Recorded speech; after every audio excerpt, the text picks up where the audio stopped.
welcome back to the channel. In today's episode, we are talking about the most popular car at time being, the Perodua Ativa, Perodua's first turbo car with a new transmission. So, Nikki, what is your first impression driving this car? I mean, 1 liter turbo, 3-cylinder. First turbocharged for Perodua. I mean, they probably shared this with the Daihatsu engine. Definitely. It's a turbocharged, Axia engine, 1KR VET. Yes. Meter with a CVT. I mean, I hated CVT all this while. I mean, I've never liked CVT, so I mean, this kind of feels less laggy than the regular CVT. Yep, this is a way improved one. Yeah, way improved CVT. We have sport mode. It has the power button. Climbing up the hill is not an issue for the car. For this amount of power, we expect the power to be very down low for the lower top end for city driving. You know, going up from junctions. Good power out there, but then on the higher end, it screams a bit. But then again, it redline at 6,000, so there's no issue going up all the way up to 4,000-5,000. You know? So, is this going to be the new king of the road in Malaysia? I mean, then again, you can't fight displacement. No, the 1.5 MyV will more likely will have more horsepower, but the same amount of torque. But then again, that is an NA, so you get rev throughout the range, and being a 4-speed auto on that. So, what you like most about this car for now? I mean, fuel consumption obviously is definitely good. I mean, I've been hitting, but I mean, it's okay. It's not that good at the moment lah. You're driving like a maniac. But 11.6 km to a liter is quite good for this car. I would like to quote you on driving like a maniac. We were testing testing the capabilities of the car. Exactly. Because we don't want anybody to quote us that, Yeah, obviously. The safe drivers, don't worry. Yep. Okay. Doing it on private roads. Yes. As always. Yep. So, what you don't like about this car for now? If I want to pick one thing that I don't like about the car, more likely would be the softer suspension. And I mean, if you were to hit the brake at a certain speed, or maybe you just see a car coming up from a junction, you just slam the brakes, you can feel the nose dive. Yes. And it's very obvious because when you lift the brake pedal, it goes back up. Yep. And you get the wallowy bouncy thingy like a basketball. You're becoming a basketball in the Ativa. Okay. But other than that, I don't know. They sort of improve about everything. Lights on your feet, lights here, good, lights there. Ambient lighting all over the place. HDMI cable. HDMI cables. You got the floating displays that mimics. I don't know. But I hope in future maybe there's an upgrade where they give you an Apple CarPlay or Android. When you have this kind of displays, obviously there's room to improve. And you having HDMI, having the smart link thingy. Correct. So obviously when time comes, when the updates or the newer models, the facelift, we'll definitely get an Apple CarPlay, Android Auto thingy. And credit to them, they actually put a proper display. I mean, I'm a guy that like analog, but because you get to choose four designs, I don't know. Four designs out of it. So you get your analog, you get your Gran Turismo style of gauge, and obviously one that goes this way around. It looks like an EV, right? Yeah. Then again, I think I've said the back. It's an EV certified car, right? Yes, it is. Not an EV certified, but EEV certified. Right. By Mari, yes, correct. So that means this car definitely is less of a fuel gauge. Yes, correct. Long distance trip is not an issue with this. Adaptive headlamp. Oh, superb. Yes, exactly, man. That is one of the few good stuff which I really like about this car. I mean, I remember when we started off the speeding mode with the MyV Gen 3. Thank you, Perodua, once again. Yeah. But now with this new adaptive headlights, LED headlights, woo! Wow!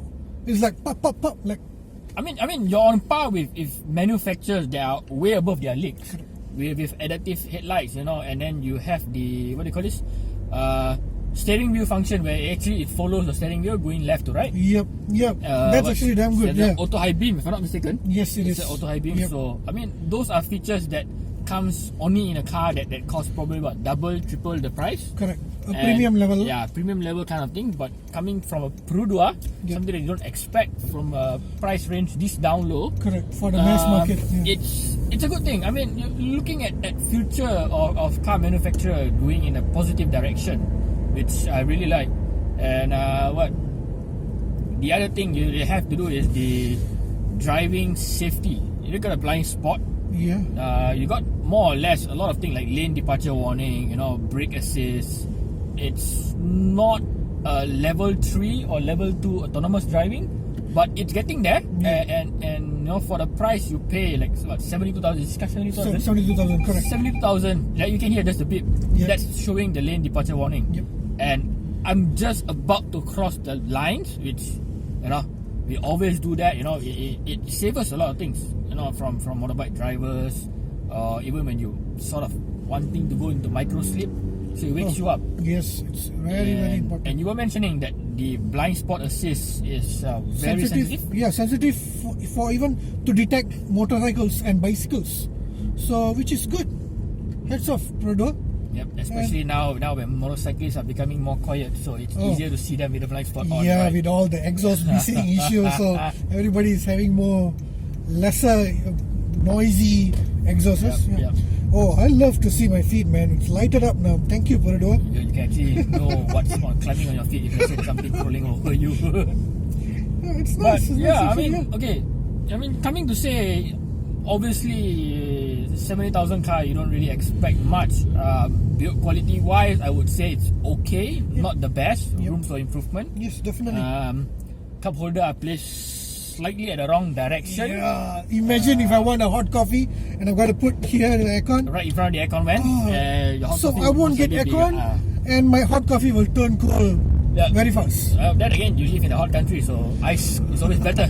Ice drinks are always better than hot drinks anyway. And yes, the aircons are still good. Yep. Still cold, but yeah, it's good. I mean, you get different type of modes. I don't know what is M1, M2 supposed to be, but I expect I guess you can save. You can save your aircon. Correct. Just like the Gen 3 also, you can do that. The Malaysia Gen 3. Okay. Yeah. And back seat, you were telling me like there's very short of a space for where you put your thighs on. Correct. I mean, due to the interstate restrictions, so we are unable to do some outside of the state travels, long distance. But from what I see, I mean, I can be wrong, but just what I feel is when I sit at the back, I can feel the gap between my legs and the seats are actually quite big, and I feel the seats are shorter. How do you feel sitting in the driver's seat, and is it more harder or is it more softer compared to the Myvi G3? I mean, okay, I've never really had a lot of time in the Myvi G3 to be fair, but I mean, I kind of like these seats. It's not hard to the point where you feel like it's killing your backbones, but then again, it's still not too soft because I mean, according to them, this is semi-bucket. Yeah, correct. Semi-bucket-ish. Yeah. I mean, you obviously expect some bolstering, and a hardened cushion to back you up if you go on spirited drive up Uluyam or whatnot. Yeah. But I mean, I don't mind sitting in this in long distance. And especially you have suede. I don't know. You are a fan of suede, that's for sure. I definitely am. From your shoes to everything, you love suede. But I mean, build quality is solid. I would say obviously it's plastic. You get what you pay for. Yeah, but you're not ripped off. You're getting a lot for this kind of price. Yeah, a lot of technology has been gone to it. A lot of improvement have been made, especially with the newer engines. Some people complain about this center. Lining here, is it hitting your knee? I mean, it's not. I mean, I'm not tall, so yeah. I mean, it's a good place for my knee. I can rest my knees. Okay. But then again, for people taller than me, which is especially like you, I think your knees don't actually rest on the sides. Yeah, correct. But yeah, I mean, you get space to put your I don't know what you want to put here. Yeah, you can put something small, maybe your keys or keyboard. Your keys or papers. You got a coin holder. I expect it to be a coin holder. I don't know. Or maybe you can put your Tasigo card if you want thing.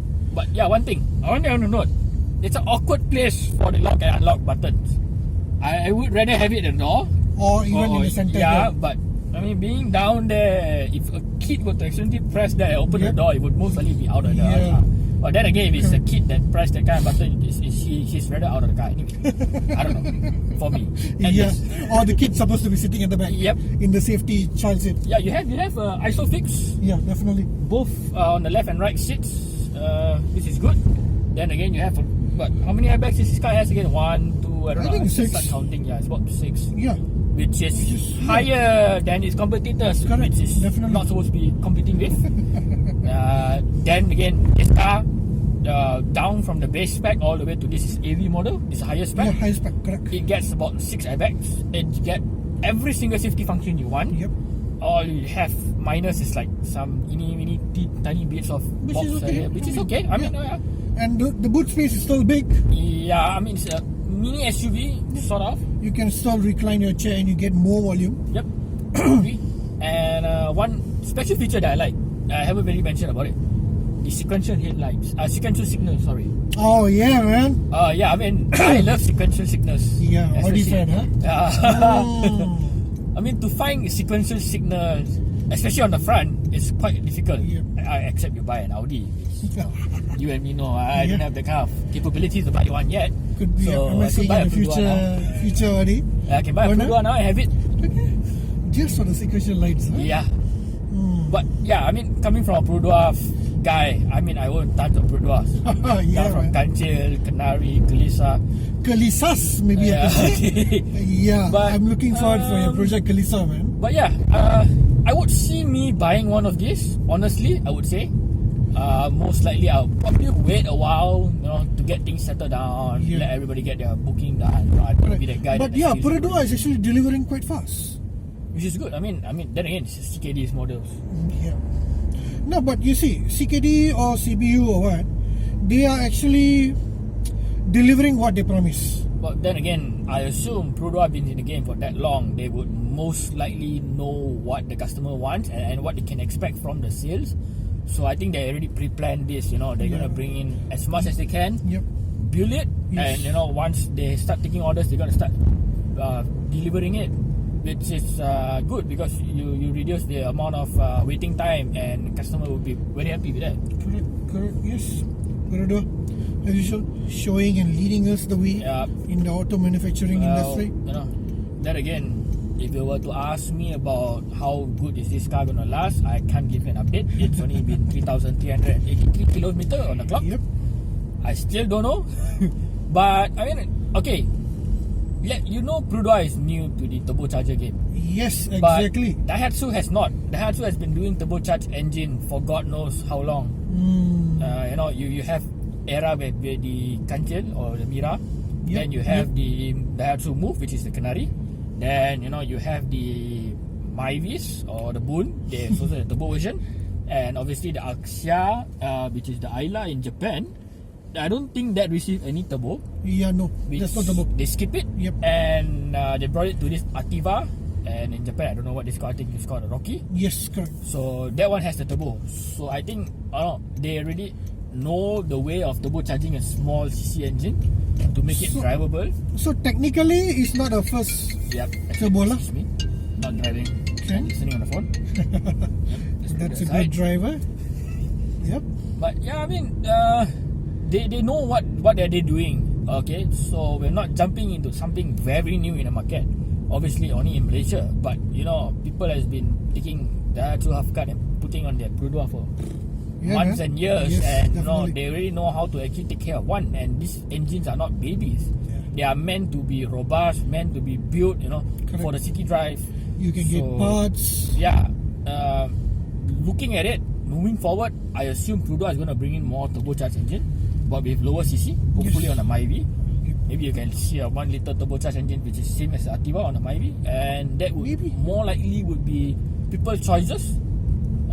For people who want to tune the cars, or people looking into a smaller CC for lesser amount of road tax paid, and you do a lot of saving. Maybe they should bring in with that Myvi GT. Remember? Yeah. They displayed at the auto show. Yeah. I mean, okay, to be fair, it's not the most powerful thing out there, but it's enough. It's, okay, you're looking at things nowadays, people are going the downsize era. Yep. So, manufacturers are no more going in the bigger cities. Yeah. I mean, if you look at big manufacturers has been promising to remain as a big CC kind of person are all downsizing, especially like you look into Mercedes. They are ditching the V8s for the C63. Correct. And going for what, a 4-cylinder, Yeah. which everybody don't really fancy about. But I mean, I look at it as a good way because emission has been quite strict. Okay, yes, correct. Okay, sorry to interrupt you on that. Since you're driving now, it's a 3-cylinder. How do you feel the vibration? How do you feel the noise? Because a lot of people, a lot of readers are actually telling like, oh, 3 cylinders, oh, this one, that one, this one, this one. They are not happy with the 3-cylinder. So what do you think about the 3-cylinder? Okay, my point of view is that compare this to my Kalista, which is a 1-liter 3-cylinder. Same thing, just that it doesn't have turbo. Obviously, with the technology and whatnot, this is way more quieter, way less vibration, and it doesn't runs like a 3-cylinder. I mean, if you get what I mean, it doesn't have the old school 3-cylinder where it's like calling for help. I'm screaming my ass off. I just want to get power out of it. But if readers out there who want to try this car, just close your mind. Don't think that it's a 3-cylinder. Get the car out there, go for a test drive, and then you come back and let us know. I mean, give us feedback. I mean, for my point of view, if I wouldn't tell you a 3-cylinder car, this is a 3-cylinder, you wouldn't know. Yep. They have definitely improved lah. I mean, a small CC 3-cylinder, it's a future. I would say it's a future, and they are good at it. They are good at 3-cylinder engine. Yep. Great job, Perodua. Great job, Daihatsu. Yep. So we love this car, and we wouldn't mind actually purchasing and putting a down payment and booking to get this car. Yeah, but what's the first thing you're gonna do if you ever get this car? Honestly, just tell me. All the viewers out there, they're gonna buy one and then they're gonna come to Speeding World like, what is guys gonna do with this car anyway? I want to put some nice body kit. I mean, we're talking about body kit. You look at the AV body kit, the full spec version. They have the gear up. The gear up actually doesn't look that bad. It looks good, but you need a proper color to match it, like a darker one. The black color or maybe the granite grey with the gear up is going to be good. But with the red, it's not so. It's a bit too bright out there. It's telling you like look at me, So I wish. I think there is a lot of body kit coming soon. There is I think there's already in the market. I wouldn't be surprised. Because obviously this car shares the same thing with the Toyota Rush. Correct. Is it Rush? No, the Toyota Raize. Raize. Okay. Yeah, and Daihatsu Rocky. Correct. Yeah, there's going to be body kit coming out from that car manufacturer, and a lot of people are bringing it in, which is a good thing. You get to see a different type of Ativa. Hopefully, sooner or later you get to see Ativa Club. I think there's already. There is already. There is already also a Telegram group. Shout out to Ativa Club. If you're looking at this, put a call. If you're going to have a meeting next time. Yep. Do call the Speeding Mole. You know where to reach out to us. Facebook, Instagram, YouTube. We are everywhere. Even we are on TikTok too. Oh really? Yeah. You started a TikTok account? I didn't know that. And come on, man. I didn't know. You're really keeping this a surprise for me or something. Now you know. Okay. So yeah. Make sure you like, share and subscribe to the Speeding Mole. And this is the end for today's video. There's going to be more videos. Maybe some controversial ones. Alright. So do stay up. We're going to Sepang soon. Our friend here is going to try his first time in Sepang, so you stay tuned for that. It's going to be epic. Helmet ready, gloves ready, shoes ready. So stay tuned and see you all soon. Stay safe, guys. COVID out there. Just stay safe, and if you're not going out, just stay home. Yep. Make sure you social distancing. Yep. Always. Yep. Wear mask. Yep. See ya. Bye-bye. Bye.